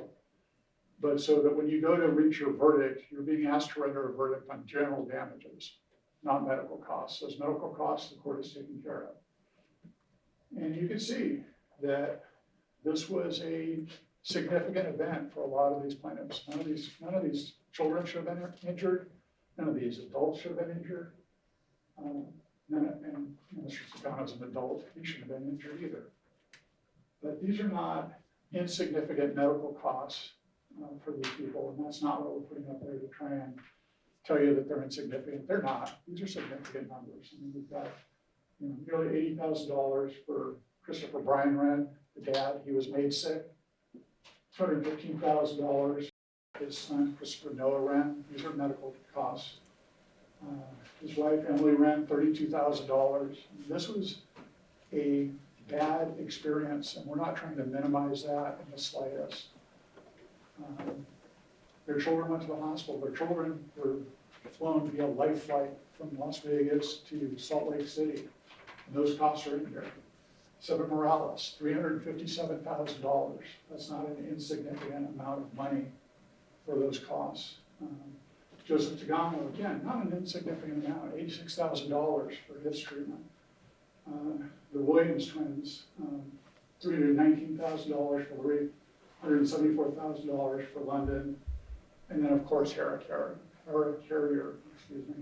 $262,000. Again, Real Water is responsible for those. And those will not be on the verdict form, but it's something that you need to know so you're not wondering, hey, why am I not seeing medical bills? Because those Real Water is responsible for, the court will take care of that. Okay. All right. So what you're being asked is the question of punitive damages. And the standard is clear and convincing evidence. You're going to hear testimony from Blaine Jones. They never intended anybody to get sick. You're going to hear testimony from Brent Jones. Excuse me, I got that backwards. Blaine Jones is going to testify that he wouldn't wish liver failure on his worst enemy. And he's very sincere when he says that. You're going to hear from Brent Jones, no one should get sick, there shouldn't have been a drop of hydrazine in this water. You may hear from Amy Jones as well. But it just, we felt that real water, that's important for those facts to be pointed out to you. You're gonna hear from experts, you're gonna hear from experts for the injured plaintiffs, you're gonna hear from experts that Real Water has hired. And at the end of this process, you're gonna be asked to decide if they should be awarded not only the general damages, but there'll be a question, yes or no, on punitive damages. It'll be up to you to answer that question, yes or no, based on clear and convincing evidence. As for the general damages, that's a much lower standard. It's just more probable than not. And again, there's no doubt about the medical costs. Those won't be on there. There'll be general damages and some future damages as well. Some of those future damages, just to give you a preview, will likely be agreed to, and some of those future damages will be. And we'll get there when we have the experts on the stand talking about what those different items of damage are. Go to the last slide, I think it is. So again, as we talked about in voir dire and as we've talked about today, Real Water is responsible. There's going to be an award of damages in this case. You, the jury, are going to find an award in the plaintiff's favor in some dollar amount. All that we are asking that you do is listen to both sides and use reasonable and calm judgment in figuring out what that number is. It's not an easy job. If it was an easy job, you guys wouldn't have it, right? It's a hard job. Being a juror is difficult, especially being a juror on a case where children were injured. That should never happen, but it has happened, and that's why we need your help to come up with a reasonable number. Ladies and gentlemen, thank you very much. Thank you. Please read the first witness. Yes, Your Honor. Yes, Your Honor. Plaintiff's first witness will be Dr. Michael Kosmet. Due to a scheduling conflict, we have pre-recorded testimony from Dr. Kosmet, which we will play via video. And I forgot, both sides or either side wish to invoke the exclusionary rule. No. Okay. Plaintiffs wish to invoke the exclusionary rule? Okay. May we proceed, Your Honor? Yes, thank you very much. Thank you. Good afternoon, Dr. Kosmet. Good afternoon. I don't anticipate your testimony will take long. Can you tell the jury a little bit about your education and current employment? Sure. I'm a medical toxicologist. I'm a physician who specializes in the field of medicine, the subspecialty that deals with how chemicals and toxic substances affect health. I've been doing that for 32 years. I went to college at Yale University. I had a Bachelor's of Science in Molecular Biophysics and Biochemistry. From there, I went to medical school at the University of California, San Francisco, and graduated my MD degree. Then I went on and I specialized in internal medicine. From there, I went on and got a second residency in occupational and environmental medicine, particularly focusing on how chemicals and the environment affect health. And then I went on and did got a third certification fellowship as a medical toxicologist at the University of California, San Francisco. And after all that, I was board certified in internal medicine, occupational medicine, and medical toxicology. And my wife said she would kill me if I got in. So I did. Said we're going to be quick. What were you asked to do in this case? I was asked in this case to look at what could be the cause of, as a toxicologist, what could be the cause of what happened to make people sick from drinking real water. You know, I was aware of the fact that the CDC and the FDA and the Southern Nevada Health District had done some epidemiological investigations, and they came to the conclusion in the spring of 2021 that there was something in the water, and they the water from being sold. But they never, CDC never came out, FDA never came out and said, well, what was the specific agent in the water? They didn't think it was infectious. So the council came to me and they said, can you look at this and look at all the testing and everything that was done? And as a toxicologist, can you find anything that might have caused it? And so I proceeded to look at the evidence or the available information. And first thing I did is I wanted to find out what medically has been examined, particularly of the type of liver disease that these people had. Because many of the people, as you know, actually had to be considered even for the liver transplant. And one of the studies I saw, and I'm going to want you here, is this study was actually published in the American Journal of Gastroenterology, and it was a report on 4 of the people who underwent liver biopsies after being exposed to real water. It's called acute liver failure due to manufactured alkaline water, a case series of real water-induced liver injury. And what we see when I read about this is that there was a variety of different types of liver damage that occurred in these patients. They included inflammation, they included some cellular injuries, bile stoppage, which we call cholestasis, inflammation of the bile ducts, and even in some cases, scarring of the liver, which is a form of like cirrhosis is a form of scarring. So I said, if something chemically in this water causes it, it has to be something that really causes liver damage. So the next thing I did is I looked at the FDA test reports. And they had a lot of testing, and I went through it all page by page. And one of the things that Dr. Kaufmann, I'm sorry to cut you off. For the record, the reference article, acute liver failure due to manufactured alkaline water, case series of real water, that is Exhibit 8, and that's been pre-admitted already. I'm sorry, continue. What was the next thing you did? So the next thing I did is said, well, what kind of, look at the testing that the FDA did, and do I see anything in there that raised an eyebrow to me that this could cause liver damage? And sure enough, buried in the listings of all the things, I saw reference to hydrazine being present. And it was present at a very high quantity. This is in the concentrate. It was used to make the water. And this is over a part per 1,000. Sometimes just by reference to toxic substances in water, we're concerned about parts per million. Okay? In arsenic, the standard is 10 parts per billion. And this is a chemical that's toxic, and it's present in the parts per 1,000 range in this concentrate. So it wasn't just this one sample. In fact, it turned out that they tested 3 different samples of the concentrate, and hydrazine was present in all 3. Okay, and in close to the same amounts. And Dr. Kaufmann, you're referring to the testing done by the FDA laboratories in Cincinnati. Is that right? Yes. And the 2 testing reports that you're referring to are pre-admitted as Exhibits 6 and Exhibit 5. So I knew that hydrazine, as a toxicologist, I knew that hydrazine was toxic.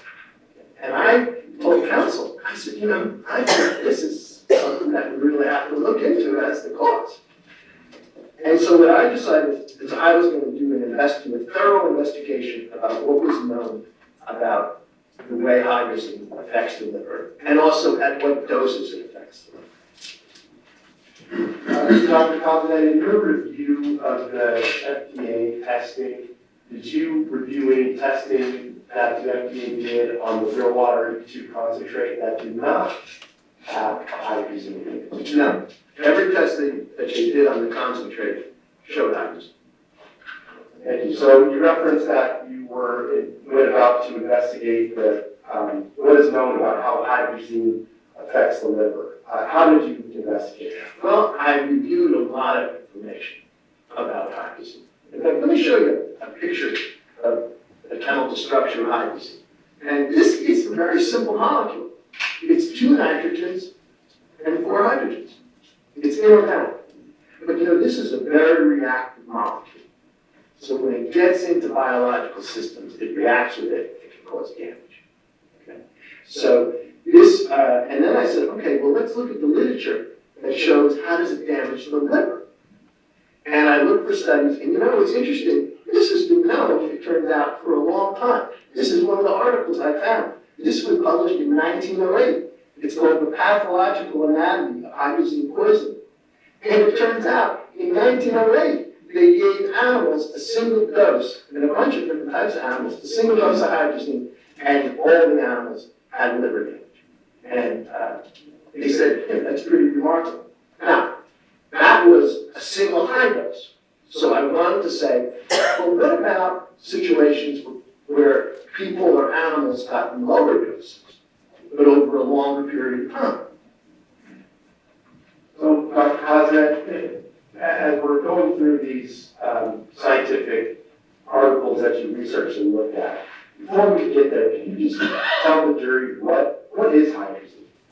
Hydrazine, like I said, is an inorganic chemical, and it's soluble in water. It dissolves very well in water. It has, and when it's just looking at hydrazine, it has a little bit of an oily consistency to it.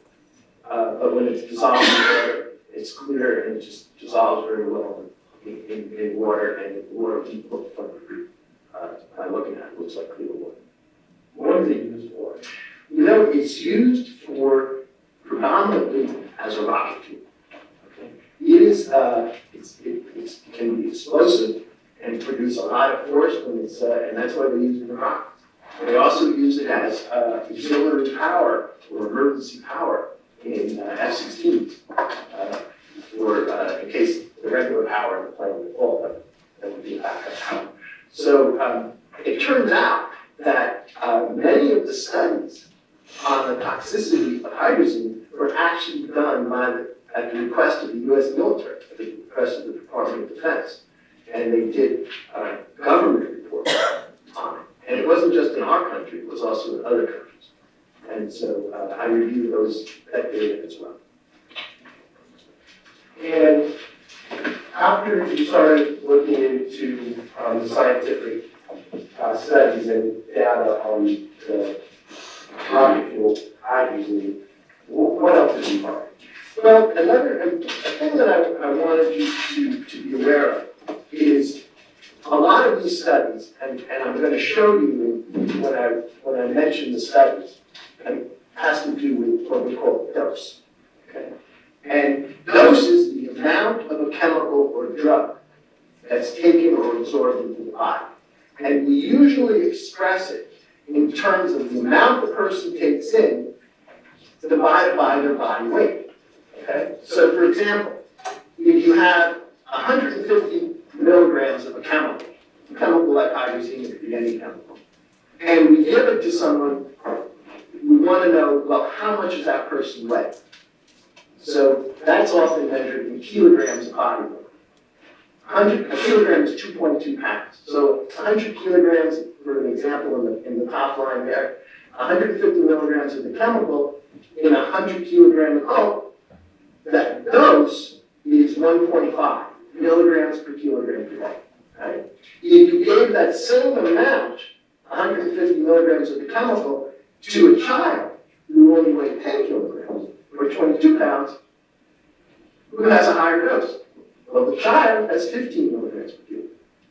So we're going to talk, I want you to bear in mind that I'm going to mention the terms milligrams per kilogram per day. That's how you talk about dose. Dr. Kosmet, can I ask you on this slide? So, 100 kilograms, I'm used to the pounds. Pounds I understand. So 100 kilograms is that about 220 pounds. So about a little bit larger than. Yes. What about 10 kilograms? 22 pounds. So a chunk. The chunk. So maybe 2 pounds. When we talk about dose, if we're giving the same amount, the same quantity to an adult, they're getting a much smaller dose than the same amount given to a child. That's right. And is it fair to say that the greater the dose, the greater the harm in terms of a poisonous substance like mine? Yes, that's true. What did you do next? So then I looked at studies that had looked at not just animals getting a single high dose, but getting lower doses over a period of time. And one of the studies studies that was published was done in Germany in 1988. And they actually, in this, they gave male and female rats different doses of hydrazine in drinking water. Okay? They gave it to them in the drinking water, and they gave it to them over the course of greater than a year. And then when the animals died, they did autopsies on animals. And they had started this study because they thought they wanted to look at whether hydrazine caused cancer. It turned out it didn't cause cancer, but one of the things that they found was that it caused an increase in the prevalence of what's called bile duct hyperplasia, or a thickening or abnormality of the bile ducts. And those are an important component of the liver. So this was an example of how chronic exposure to hydrazine at lower dose, that didn't kill the animals right away, caused them to develop abnormalities in the liver. And this appeared at a dose of 0.13 milligrams per kilogram per day in the males rats and 0.77 milligrams per day in the female rats. Why was it higher in the females than the males? It's not clear. That sometimes happens. There's gender difference. There were several other studies. I'm not going to go through every single one. This was one that was done and published in the Journal of the National Cancer Institute, where they gave hydrazine to hamsters, and they found at the lowest dose that they tested, this is not necessarily the lowest dose that causes, but at 3.1 milligrams per kilogram per day, they had liver abnormalities by 19 weeks, and by 38 weeks, almost 2/3 of the animals had cirrhosis of the liver, which is a type of fibrosis. Is very bad liver damage. Another study that was done in Japan more recently, and they gave hydrazine to the animals. And in this case, this was in rats and mice, and they found a dose of 1.8 milligrams per kilogram. There was an increase in liver enzymes. You've heard earlier about how liver enzymes can go up in people. In this case, well, they found this in the animals. In fact, they had very high enzyme levels at animals who were given 2.65 milligrams per kilogram. And there was another study that was published and discussed, I should say it was reviewed, in a scientific review of hydrazine, which is dozens and dozens of pages long, that was put together by the World Health Organization. And they found that there was damage to the brain and also damage to the liver at a dose as low as 0.03 milligrams per kilogram per day. And in this case, they didn't use just rats, they also used guinea pigs. Sometimes guinea pigs are more sensitive.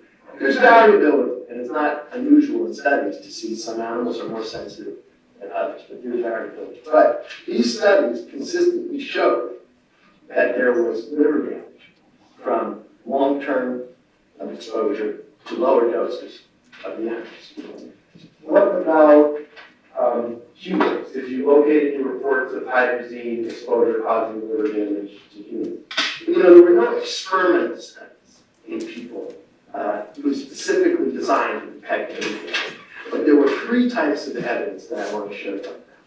Some of them were workplace studies where people who worked with hydrazine and developed liver disease. One of them, there were some studies, there was actually a period of time where people were trying to use hydrazine to treat cancer. It didn't work, but it caused bad side effects on the liver. And then there's also, I want to tell you about the fact that there's a drug that is used to treat tuberculosis called isoniazid. And a side effect of isoniazid that's very, very well recognized is liver disease. In some cases, liver failure. And it turns out that isoniazid is metabolized into hydrazine. Okay? So let's talk about these briefly. This is one of the studies that we saw. And this was published in Finland, and actually it was a gentleman who worked with hydrazine 1 day a week. He handled it. They didn't specify exactly, but he probably had some inhalation exposure and thermal exposure. And he was a machinist. And after 6 months, he started to get ill. And he went to see a doctor, and he went to the doctor because he had jaundice. You know what jaundice is? Yellow jaundice, your eyes are yellow, sometimes your skin is yellow. It's what happens when you have when you have liver failure. And that's what he had. He had a very high bilirubin. That's what causes you to become jaundiced. And he wound up actually dying. And they attributed his death to being exposed to hydrazine. And when they did an autopsy, they found evidence of liver damage. Now, I looked at how much we estimated he was exposed to, and I had to make some estimations. And I think his exposure could have been as low as 0.14 milligrams per kilogram a day.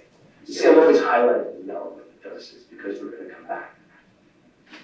Now, there were some other studies. Remember I told you about the studies that were done on people who were being exposed through cancer treatment? There was an unorthodox doctor, a doctor named Dr. Gold, back in the 70s. And he had this theory. He was not a mainstream physician, but he had this theory that got around that hydrazine could somehow be helpful in treating cancer or helping people regarding what we call cachexia, or loss of weight and thinking and wasting away, if they gave them hydrazine.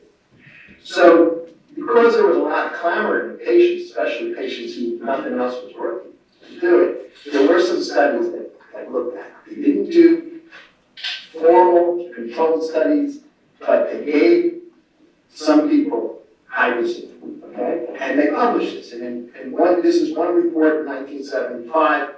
They gave some people with disseminated cancer, in other words, bad advanced cancer. They gave 29 of them hydrazine, and it didn't help them get better. But some of those patients got evidence of elevated bilirubin, liver damage, and some of them had elevated liver enzymes. Now, the National Cancer Institute, the National Academy of Sciences actually referred to this study when they were asked to look at Gulf War veterans. Remember the Gulf War veterans? You know, there's a lot of sense of them getting ill. This was back in the early in the Bush administration when they invaded Iraq and there was concerns.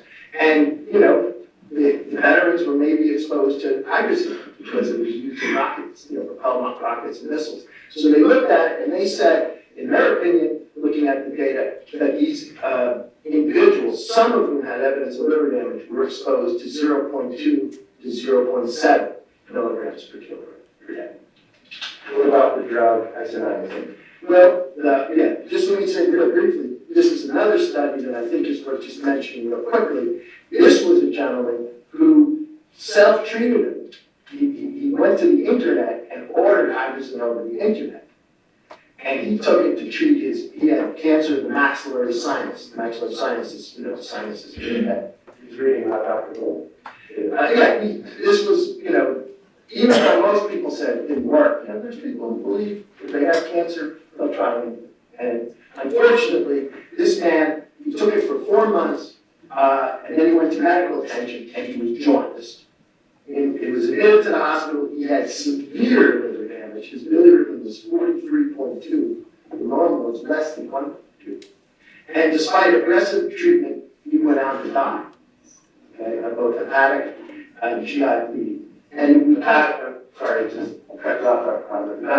encephalopathy. Yes, he died of hepatic encephalopathy, which is a form of brain swelling and brain damage that you get in the liver. Remember that was talked about in some patients. In this case, had hepatic encephalopathy. So this is a guy who's taking hydrazine and died and had hepatic encephalopathy. And the dose, which we calculated, was 0.38 milligrams per kilogram. Okay, now isoniazid. Right. So isoniazid, as I mentioned, is a drug that's used to treat tuberculosis. Or if you've been exposed to tuberculosis, you have to take it for sometimes 6 months to 9 months. But it's well known that about 20% of the people who take isoniazid develop evidence of liver injury. And in some studies, as many as 1%, it becomes so severe that it can sometimes fatal. That's a side effect of isoniazid. And they looked in studies in animals, this is some of the studies we looked at, and they thought that it was the hydrazine that was responsible. And I can show you why they thought hydrazine was responsible. I'll talk that, so hopefully. This is INH. This is the drug INH. And what I want you to notice, remember we said that hydrazine was 2 nitrogens and 2 hydrogen? This little piece here, when it's metabolized, becomes hydrazine. Okay? And so they found out in their animal studies, it takes this enzyme to produce it. If this enzyme is inhibited, if you give them another drug, guess what? You don't get the animals didn't get the damage from the isoniazid. They didn't get the liver. Also, you see this arrow here and this arrow here? This is an enzyme that converts either the INH or the hydrazine to other compounds, which are less toxic. This is an enzyme that's called NAT2 or N-acetyltransferase 2. This is the important point. People have different levels of that naturally. Okay? Some people have lower levels, and some people have higher levels. The people who have low levels, it doesn't act as much. This process is slow. This detoxification process is slow. And they're called slow acetylators. And guess what? If you are a slow acetylator, you're more susceptible if you get if you get isoniazid to developing it. And probably, if you're a slow acetylator and you get exposed to hydrazine, you are going to be more likely to get liver damage. So that's why not everyone who took water got liver damage. But there's a reason for why some people may be more susceptible. Okay? It's how much genetically this enzyme will form. And we know there's different numbers. And in some cases, as many as in some groups of people, I think, it can be as much as 50% of the people are slow accepting. Dr. Kosmet, can we look at the notes that you found by isoniazid and then go to the chart? Yes. So I actually said, okay, well, if you're taking isoniazid at the standard dose, how much hydrazine is produced?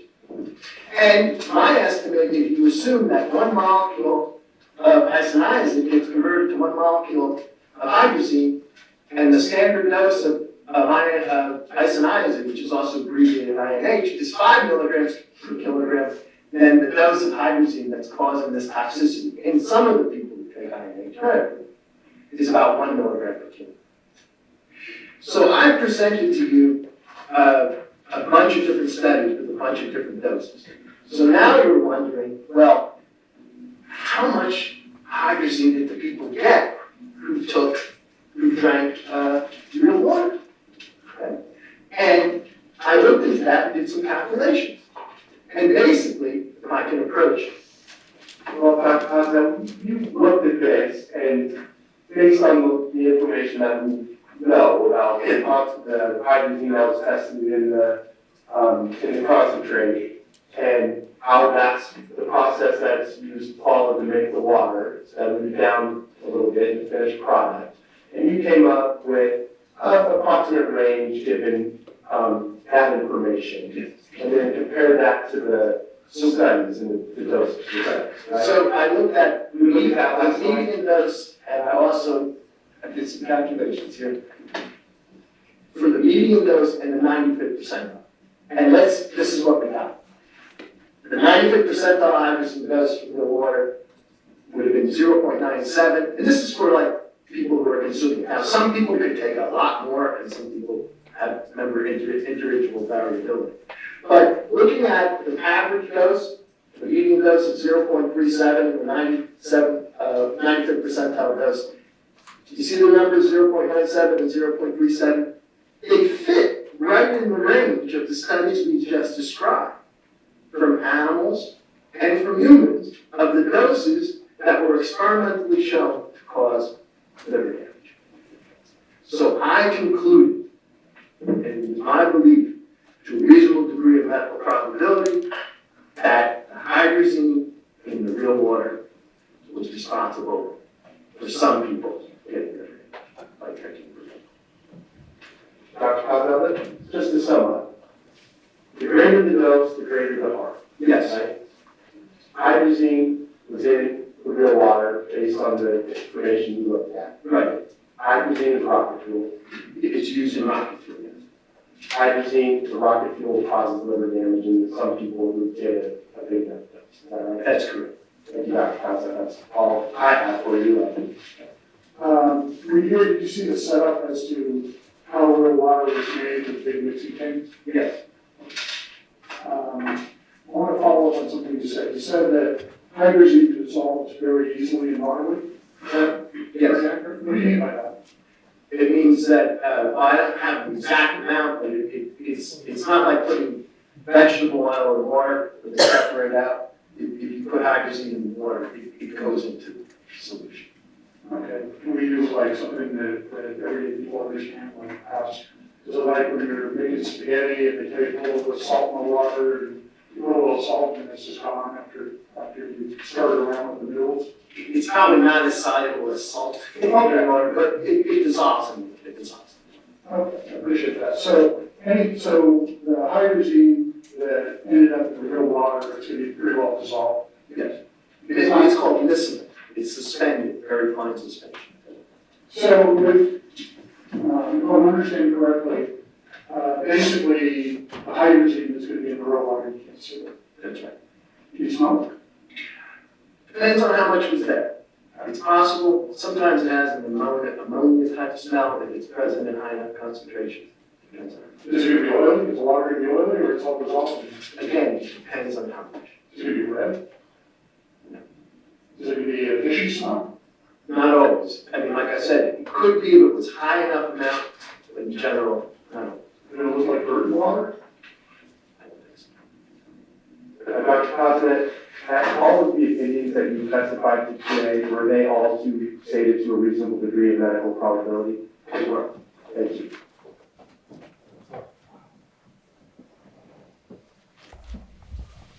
All right, I do believe we have a very short additional clip of Dr. Kosmet from his deposition that is going to be.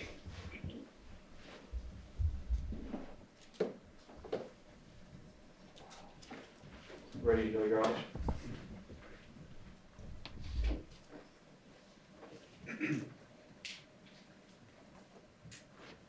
Is your understanding that you've been designated as a general causation expert in the area of toxicology? Correct. Okay, and that's regarding hydrazine or I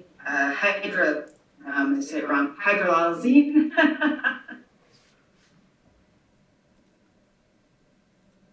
I've been designated as a medical toxicology expert with regard to whether consumption of real water resulted or was of a magnitude that was capable of causing the outbreak of illness associated with consumption of real water. As part of that, I examined the issue of hydrazine. Okay, great. And when you say outbreak, what do you refer to? There were cases that came to attention in 2020 that led to the discovery that real water was responsible for causing liver injury in a number of people. And just to back that up one other level, how did that come to the attention of? Well, I believe it came, I think, I'm not going to discuss the history of how it came to attention. So in general, there were medical providers in Nevada who became aware that there were a number of children, I believe, who developed hepatotoxic illness, some of whom were referred to the University of Utah. Subsequent investigations were conducted by the Southern Nevada Health District and the U.S. Food and Drug Administration. And my understanding is that you were designated as, my understanding is that specific causation wasn't your assignment in this case. Is that correct? That's correct. And that was at the time of your earlier deposition. Does that apply now as well? Yes. And did you develop any opinions as to whether any individual developed any injury to any organ in this matter?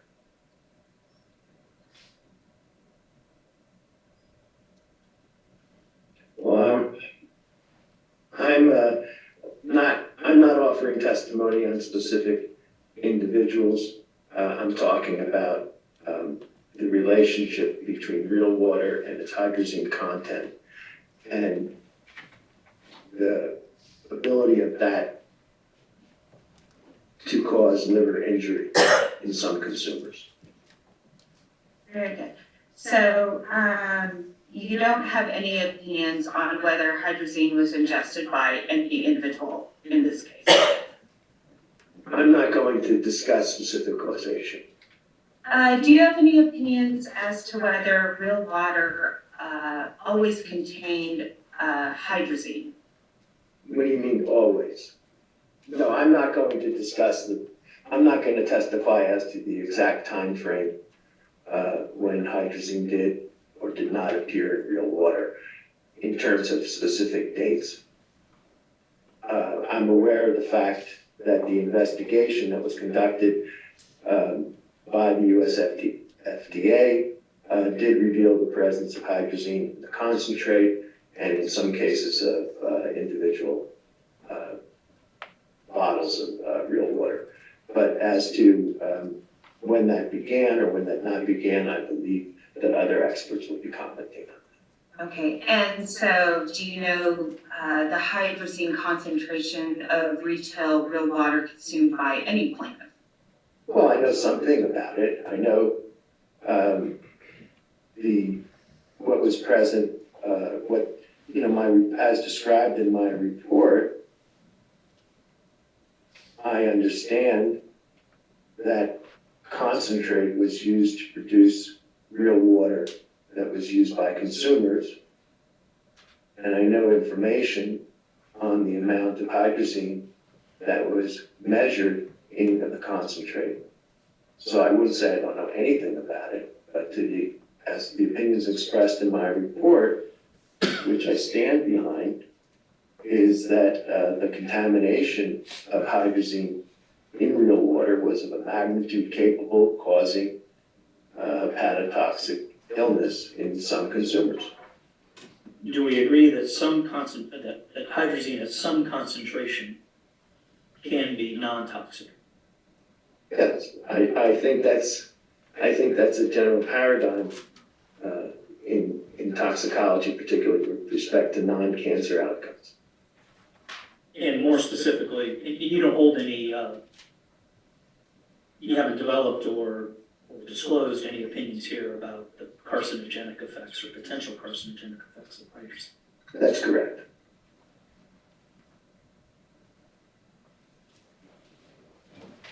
Your Honor, that completes Dr. Kosmet's testimony. I think we might want to take a 10 or 15-minute break for the next.